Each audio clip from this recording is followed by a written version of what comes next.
It's June, and the sun pours down on a group of enthusiastic men in a village in the southeast Indian state of Andhra Pradesh as they watch a backhoe's metal teeth claw away at the sand dunes.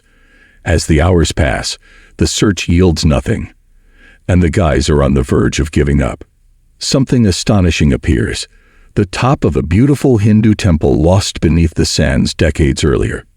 Hello viewers, in this video, we will talk about the majestic Hindu temple discovered by an expert. Before we start the video, please subscribe to our channel and give our video a thumbs up. Without further delay, let's start the video. The team, who all lived in the adjacent village of Paramalapadu, had really given up the previous day after their excavations had shown a big fat nothing guy of Manohar, a 21-year-old engineering grad, who informed the week in August 2020 what had happened. Manohar recalled that we should dig at a particular spot. COVID-19 helped discover the temple. As the situation began in Stockholm, Prasad had a choice. Prasad's firm informed him he could either stay in Sweden and work there or come home and work remotely. Fortunately, software development is a good remote job. Prasad returned to Paramalapadu because of relatives. Prasad's wife, children, and parents were in Paramalapadu, so he traveled to India and went into quarantine for 4 weeks. He soon discovered that 50 others had returned to his native village. In August 2020, Prasad spoke to an Indian publication the week about his experience of returning after the quarantine period. "I felt lively meeting my friends and family and walking around the village." Prasad recalled that he spent the initial days playing cricket and gossiping, but fun is that socializing there was something else on Prasad's mind.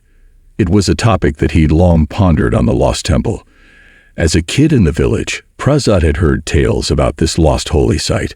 Prasad's dream began to look possible. Merely deciding to search for the missing temple was a long way from actually finding it.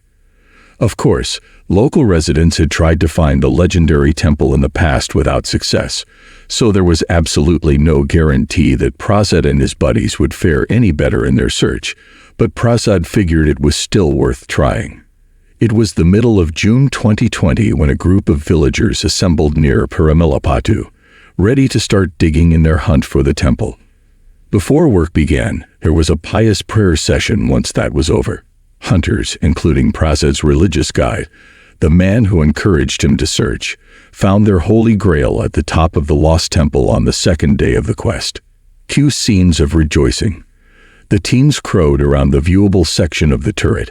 Many grabbed photographs with their phones, uploading them on social media. And there was an eventual snowball effect. The lost or found temple got viral soon enough, and throngs from the adjacent Nellore district arrived to fulfill their curiosity. Some went on pilgrimages to pray. Local authorities also arrived, raising concerns that things were getting out of hand. One government representative, Githivani, was stern about the increasingly chaotic sessions. Assessorai Party's Shrirangular district, where the lost temple is located, has many temples and is revered by the local population. The 2011 census showed that nearly 90% of the population was Hindu. It's easy to see why.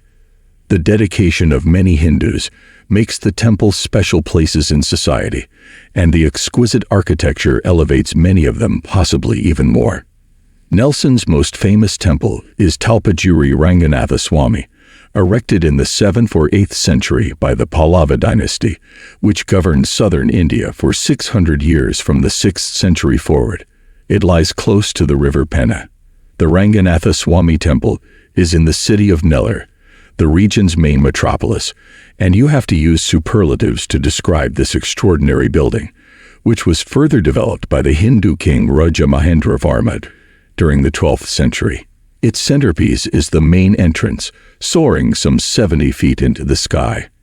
At the top of this towering doorway are 7 10-foot-tall vase-like structures properly known as calisms, and each coated with decorative stones surrounds dozens of human beings in various stances. Hesurai Nageswara, the temple the people found near Paramalapadu in 2020, was renovated. The wheat quotes a 1961 guidebook held in the Andhra Pradesh State Archaeology Archives that states Naidu restored the temple, dug a canary pond, and planted a tamarind grove on his property. The temple is in the shape of a tower, and a Hindu deity named Nandishwara is installed in front of it. However, the story obviously lacks a crucial element. After the site was revitalized in the 19th century, how was it lost in the 20th? The river Penna, which passes near the Srinagaswara shrine, may explain that. A tale goes that a 50-year-old flood changed Penna's course. Paramalapattu residents even left their village due to rising waters. They relocated to a new spot just over half a mile from the old sites, so it was this calamitous flood that overwhelmed the Sasarai Nageswara temple. The site was buried beneath the sands in the process, with debris from the overflowing river Penna scattered across the surrounding lands. Over the decades, the villagers had forgotten precisely where their revered temple had been located. To date, excavations have only partially revealed the splendors of the temple. These parts have statues of Hindu deities, but Andhra Pradesh specialists are concerned. The Theology and Museums Bureau had no prior knowledge that the temple lay concealed in the dunes by the river Penna, so they're currently researching the temple's origins. Speaking to the press, its deputy chief, O. Rama Sabati, outlined what's known and unknown about the temple. Only lime mortar and wooden bricks. Reddy explained that this structure doesn't seem to have the Pallava Chola style of architecture found in other temples in this region. It's difficult to tell the temple's age until we look at the inscriptions, so there's much still to be learned about this long-lost temple. Story's last twist, you'll recall Mana Narsappa Naidu, the temple's 19th century restorer. His descendant, Manadasa Radha Ramanaidu, lives near Prasad in his 70s. All of this was about this new find. Use the comments to tell us what you think about this finding. If you like the video, click the like button and share with your friends about. Please subscribe to our channel and click on the bell button to get updates regularly. Thanks for coming to watch. See you all at the next video.